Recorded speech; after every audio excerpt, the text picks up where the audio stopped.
3 orang pelajar SMA terekam CCTV usai beraksi mencuri sepeda motor di halaman masjid di Kabupaten Goa, Sulawesi Selatan, viral di media sosial. Rekaman CCTV masjid ini memperlihatkan aksi pencurian sepeda motor matic milik jamaah di halaman Masjid Syekh Yusuf, Kabupaten Goa, Sulawesi Selatan.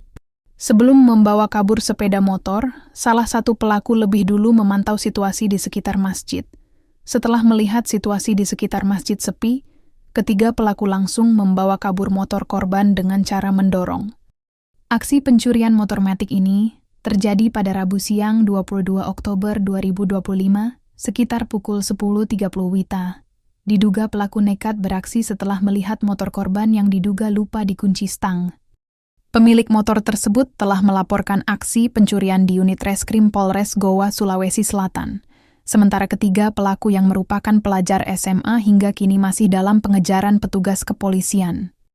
Atas laporan polisi tersebut, unit Jatanras Satreskrim Polres Goa langsung melakukan penyelidikan dan berhasil mengantongi identitas ketiga pelaku. Terkait perkembangan penyelidikan tindak pidana pencurian yang berada di Jalan Syekh Yusuf, untuk saat ini kami sudah mengantongi identitas pelakunya dan kami sedang melakukan pengejaran kepada ketiga terduga pelaku tersebut. Dan untuk itu pula, dalam proses pengejaran, yang terduga pelaku ini mungkin sekarang dalam pelariannya karena ditahu bahwasannya dirinya dicari. Untuk ciri-ciri pelaku itu, ketiga pelaku itu, yang pelaku utama yang membawa motornya itu berbadan kecil, kurus, dan yang untuk kedua pelajar SMA, dugaannya pelajar SMA.